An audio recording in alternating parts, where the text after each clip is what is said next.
Alhamdulillah wa syukurillah nikmatillah la haula wala quwata illa billah. Allahumma shalli wa sallim wa barik ala sayyidina Muhammad wa ala alihi wa ashabihi ajmain amma ba'du. Apa kabarnya anak-anak? Sehat semuanya? Alhamdulillah sehat. Baik anak-anak, hari ini adalah hari Senin, di mana bertepatan dengan peristiwa Isra dan Mi'rajnya Nabi Muhammad sallallahu alaihi wasallam. Nabi Muhammad sejak kecil sebelum beliau lahir sudah menjadi seorang yang yatim. Yatim itu tidak punya ayah.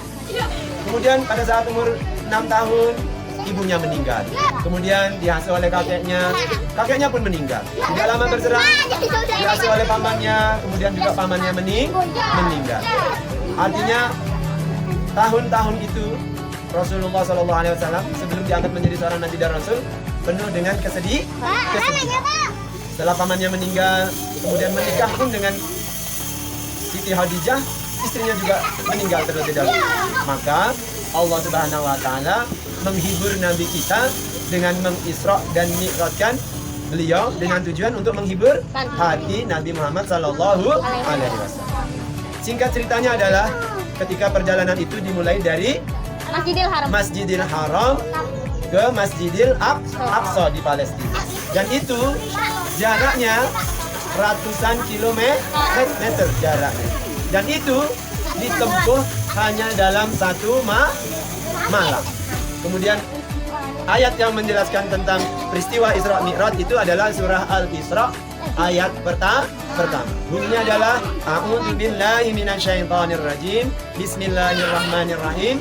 Subhanalladzi asra bi 'abdihi lailan minal masjidil haram ilal masjidil aqsa alladzi barakna haulahu linuriyahu min ayatina innahu huwas samiul basir. Shadaqallahul azim. Yang lebih artinya adalah Subhanalladzi, Maha suci Allah yang telah memperjalankan. Jadi Nabi Muhammad itu bukan berjalan, tapi dia diperjalankan. Oleh siapa? Oleh Allah Subhanahu wa ta'ala melalui malaikat Jibril beserta dengan sebuah tunggangan yang disebut dengan Buraq. Jadi itulah peristiwa Isra dan Mi'raj yang dilalui oleh Nabi Muhammad beserta malaikat Jibril. Kemudian dari Masjidil Haram melesat ke Masjidil Aqsa di Palestina.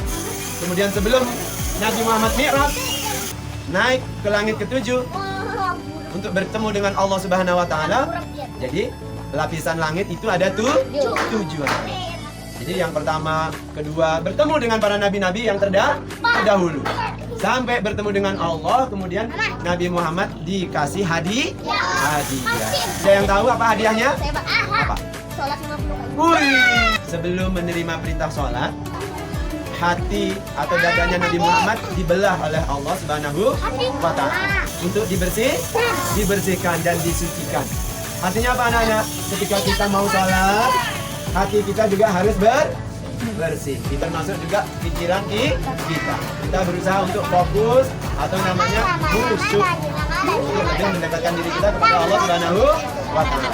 Setelah menerima perintah waktu sholat 50 kali, Nabi Muhammad turunlah sampai ke langit ke-6, ke-5, sampai ke langit yang pertama. Tapi sebelum sampai ke bumi, Nabi Muhammad bertemu dengan nabi-nabi yang lainnya. Kemudian ditanya, wahai Muhammad, apa yang engkau peroleh dari perjumpaanmu dengan Allah?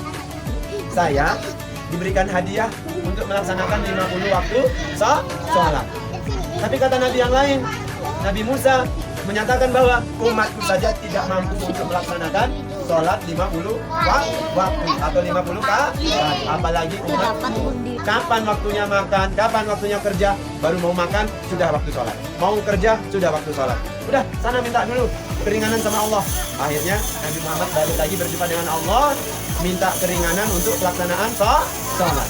Akhirnya sampai beberapa kali berulang-ulang, akhirnya terakhir dikasih waktu 5 kali sholat sehari sholat duhur, sholat asar, sholat maghrib, sholat isya, sholat subuh. Ini saja yang 5 waktu. Banyak yang nggak sholat. apalagi 50 kali. Maka kita harus sangat-sangat bersyukur kepada Allah Subhanahu wa taala. Berkat perjuangan Nabi kita, Allah berikan kita keringanan untuk melaksanakan ibadah kepada Allah Subhanahu wa taala. Maka anak-anak, yuk kita sholat.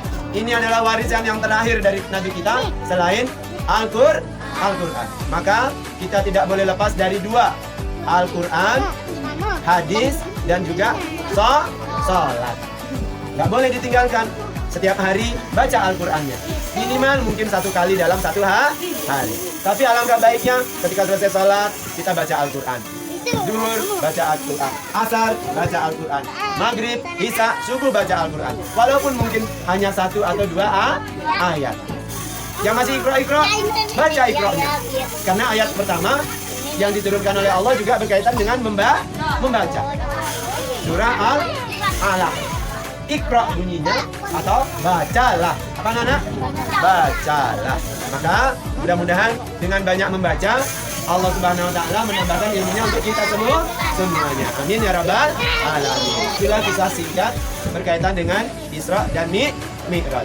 Demikian yang dapat kawan sampaikan berkaitan dengan peringatan atau kisah singkat tentang Isra dan Mi'raj Nabi Muhammad sallallahu alaihi wasallam. Jadi apa yang oleh-olehnya anak-anak?